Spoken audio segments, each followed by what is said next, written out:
Lady Diana Spencer the princess of Wales بلا شبہ 20ویں صدی کی سب سے زیادہ دلکش، پروقار، بااثر اور پراسرار شخصیت ہیں۔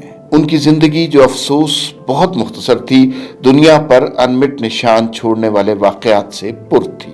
لیڈی ڈیانا محض ایک شہزادی ہی نہیں بلکہ ایک گلوبل کلچرل آئیکن تھی۔ اس کہانی کو سمجھنے کے لیے آئیے چلتے ہیں جہاں سے اس کا آغاز ہوا۔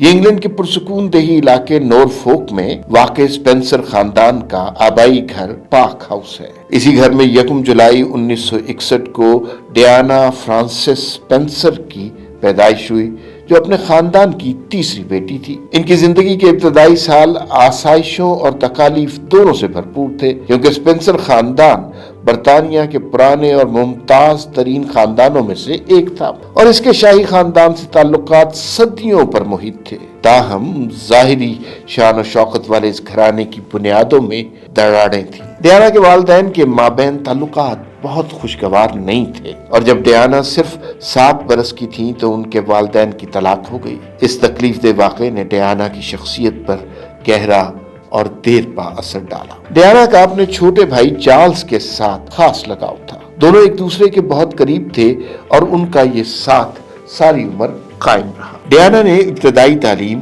ہوم سکولنگ کے ذریعے حاصل کی، جس کے بعد انہوں نے باضابطہ طور پر ریڈلز ورتھ ہال نامی سکول میں اپنی تعلیم کا آغاز کیا۔ بعد میں وہ کینٹ کے ویسٹ ہیتھ سکول میں داخل ہو گئیں، جہاں ان کا تعلیمی سفر بہت شاندار نہیں تھا، بلکہ 2 مرتبہ تو وہ اپنے او لیول کے امتحان میں بھی فیل ہو گئی، مگر وہ اپنی تعلیمی سرگرمیوں کے بجائے اپنے رویے کی وجہ سے یاد رکھی گئی۔ تب بھی ہر کوئی ڈیانا کا گرویدہ تھا، وہ ہر جگہ مرکز نگاہ بن جاتی تھی، لیکن شاید انہیں کچھ اور ہی مطلوب تھا۔ شہرت، نیک نامی اور واہ واہ کی دنیا سے پرے انہیں کسی مقصد کی تلاش تھی، جس کا شاید انہیں اندازہ بھی نہیں تھا کہ قدرت ان کی زندگی کو کیسے یکسر بدلنے والی ہے۔ تعلیم کے بعد انہوں نے لندن میں بطور نینی، کوک اور پھر ینگ انگلینڈ کنڈرگارٹن نامی سکول میں بطور اسسٹنٹ بھی کام کیا، جن میں سے بعض جگہوں پر ان کی تنخواہ انتہائی معمولی تھی۔ یہ سال تھا 1977 کا، اور 16 سالہ ڈیانا پرسکون زندگی گزار رہی تھی جب ان کی برطانوی ملکہ کے سب سے بڑے بیٹے Charles the prince of Wales سے ملاقات ہوئی۔ 29 سالہ چارلز اس وقت ڈیانا کی بڑی بہن سارا کے ساتھ ریلیشن میں تھے، مگر ڈیانا کی شخصیت میں کچھ ایسا تھا جس نے چارلز کو جکڑ لیا۔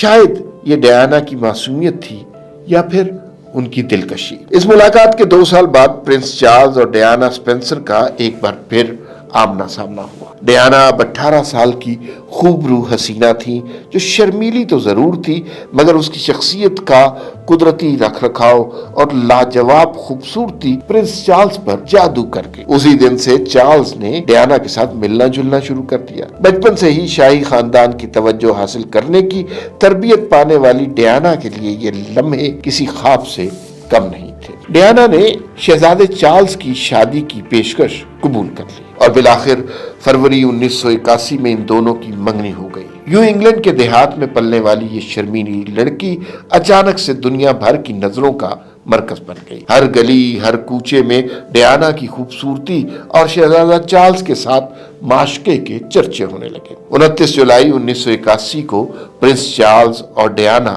شادی کے بندھن میں بندھے۔ شادی کی تقریب کو 7 کروڑ سے زائد افراد نے ٹی وی پر دیکھا۔ اپنے 25 فٹ لمبے لہنگے کے ساتھ دلہن بنی ڈیانا قیامت ڈھا رہی تھی کہ جس کی ایک جھلک پانے کو ہزاروں کی تعداد میں لوگ شاہی محل کے رستے میں قطاریں بنائے کھڑے تھے۔ ڈیانا ویلز کی شہزادی بننے کے ساتھ ساتھ پوری دنیا میں ایک آئیکن بن گئی۔ 29 جولائی 1981 یہ وہ دن تھا جب پوری دنیا میں 28.4 ملین لوگ ایک ٹیلی ویژن اسکرین کے سامنے جمع تھے، اور وہ لوگ ڈیانا کے ڈریس کی ایک جھلک دیکھنے کے لیے بےتاب۔ یہ وہ ڈریس تھا جس کو فیشن ہسٹری میں جو کپڑے کی خریداری سے لے کر سلنے تک ایک بہت کلوزلی گارڈڈ سیکرٹ تھا۔ اس ڈریس کو جو لوگ بنا رہے تھے ان کے اوپر بھی ایک پراپر سیکورٹی ہوتی۔ اس ڈریس کی قیمت تقریباً 9,000 پاؤنڈ تھی، اور یہ سلک سے بنا تھا، اور اس کے اندر 10,000 پرلز لگائے گئے تھے. یہ ڈریس 25 فٹ لمبا ڈریس تھا اور جیسی ڈیانا نے پہنا اٹ واز این انسٹنٹ ہٹ. اور نہ صرف یہ ڈریس بلکہ ڈیانا کا ہر ڈریس جو اس نے اپنی پوری زندگی پہنا, تو اس کے بالوں, اس کے ہیئر سٹائل سے لے کر اس کی جولری, اس کے جوتے, اس کے بیگز, ایون لوگوں نے یہ بھی کوشش کی کہ ڈیانا جس طرح مسکراتی ہے اس کی اسمائل کو کاپی کرنے کی کوشش کی جائے. یہ ایک ڈیانا کی پرسنالٹی ایسی تھی, دنیا کے تمام بڑے ڈیزائنرز نے اس کے ساتھ کام کیا. اور ایک اور بات کہ جب آفٹر ہر ڈیتھ جب سوچا گیا کہ اس کے ڈریس کی سکروٹنی کی جائے تو اس میں سے 10 بہترین ڈریسز نکالنے تھے جو دنیا کے بہترین ڈریسز تھے, اور ان 10 بہترین ڈریسز میں سے 2 ڈریسز پاکستانی تھے. جب ڈیانا پاکستان آئی تھی تو رضوان بیگ نے ان کے 2 ڈریسز بنائے تھے. سو یہ 2 ڈریس پاکستانی بھی دنیا کے بہترین ڈریسز میں سے شامل. شہزادی بننے کا خواب پورا ہوا, خوش آمدید تقاریب کے جلوے ختم ہوئے, محل کی ذمہ داریوں کے ساتھ اوپر تلے 2 بچے بھی ہو گئے. دن کیسے پر لگا کر اڑے ڈیانا کو اندازہ بھی نہیں ہوا. اندازہ تو اسے یہ بھی نہیں تھا کہ شاہی محل کی بظاہر پر آسائش زندگی کا ایک ایک لمحہ اس کے لیے کانٹوں کی سیج ثابت ہوگا. اسے کیا معلوم تھا کہ اس کی ایک ایک حرکت پر نظر رکھی جائے گی, منہ سے نکلا ہر لفظ پرکھا جائے گا, میڈیا کی نگاہیں ہمہ وقت اس کی تلاش میں ہوں گی, اور اس کے اوپر محل کی پابندیاں اور پھر چارلز کا روکھا پن, یہ سب باتیں ڈیانا کو اذیت دینے لگی. راہ فرار کہیں یا ان کی شخصیت کا خاصہ, ڈیانا نے انسان دوست سرگرمیوں میں بڑھ چڑھ کر حصہ لینے میں پناہ لے لی. اس کے علاوہ انہوں نے اپنے بچوں پر بھی شاہی محل کے اثرات کم کرنے پر زیادہ توجہ دینا شروع کر دی. ولیم اور ہیری شاہی خاندان کے واحد بچے تھے جنہوں نے نجی تعلیم و تربیت حاصل کرنے کے بجائے پبلک سکول کی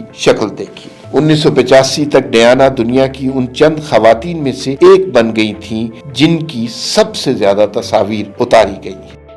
as a photo journalist, Hare photo journalist کی خواہش ہوتی تھی کہ وہ ان کو اپنے کیمرے میں کیپچر کریں, کیونکہ اتنی آئیکونک اور اتنی فوٹوجینک تھیں اور ان کی پرسنالٹی اتنی خوبصورت تھی. اس کے علاوہ سارے مذاہب کو چھوڑ کے, کسی بھی مذہب کا ہو, ان کو مذہب سے کوئی نہیں, انسانوں کی فلاح و بہبود کے لیے کام کرتی تھی. میں خود ان کا بہت بڑا فین تھا.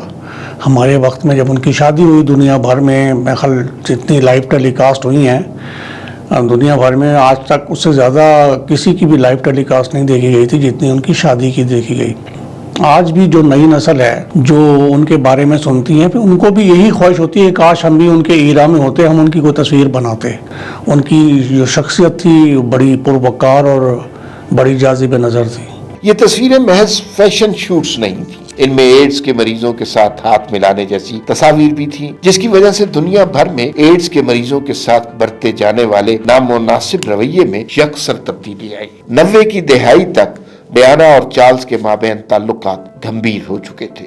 وہ جن کے معاشقے کی خبریں زبان زد عام تھی, ان کی علیحدگی کے قصے عام ہونا شروع ہو گئے. میڈیا اور کتابوں میں ایسی باتیں سامنے آئیں جس سے دنیا پر یہ راز کھلا کہ ہمیشہ چہرے پر دل فریب مسکراہٹ سجائے رکھنے والی شہزادی اندر سے کتنی دکھی ہے. محل کی زندگی میں خود کو مس فٹ محسوس کر رہی ہے اور ان کی نجی زندگی ٹوٹ پھوٹ کا شکار ہے. دسمبر 1992 میں پرائم منسٹر جان میجر نے اعلان کیا کہ پرنس چارلز اور ڈیانا علیحدہ ہو رہے ہیں, تاہم وہ اپنی شاہی ذمہ داریاں نبھاتے رہیں گے. اس خبر نے پوری دنیا کو افسردہ کر دیا. محض 2 سال بعد پرنس چارلز نے پبلک میں تسلیم کیا کہ ان کا کمیلا پارکر کے ساتھ افیئر چل رہا ہے. یہی وہ افیئر تھا جس کے بارے میں ڈیانا نے ایک انٹرویو کے دوران اشارہ دیا تھا کہ ان کی شادی تھوڑی پرہجوم تھی کیونکہ یہ 2 نہیں 3 لوگوں کا رشتہ تھا. بالآخر 1996 میں ڈیانا اور چارلز کی طلاق ہوئی. ڈیانا اب شہزادی نہ رہی, مگر اس کی خوبصورتی اور شہرت میں شہزادیوں سے بھی کئی گنا اضافہ ہو گیا. وہ دلوں کی شہزادی بن چکی تھی اور اس مقام سے اسے کوئی شہزادہ یا بادشاہ محروم نہیں کر سکتا تھا, حتیٰ کہ شاہی محل سے طلاق بھی نہیں. شاہی خاندان سے بے دخلی کے بعد لیڈی ڈیانا نے انسانیت کی خدمات تیز کر دی. اس کے پیچھے بہت سارے وجوہات تھے جن کی وجہ سے لیڈی ڈیانا نے ایک نئی زندگی شروع کرنے کا فیصلہ لیا. شاہی خاندان میں رہتے ہوئے ان کے جو پروٹوکولز فالو کیے جاتے تھے اس میں وہ اپنا زندگی کا مقصد نہیں ڈھونڈ پا رہی تھی. وہ ایز اے ہیومینیٹیرین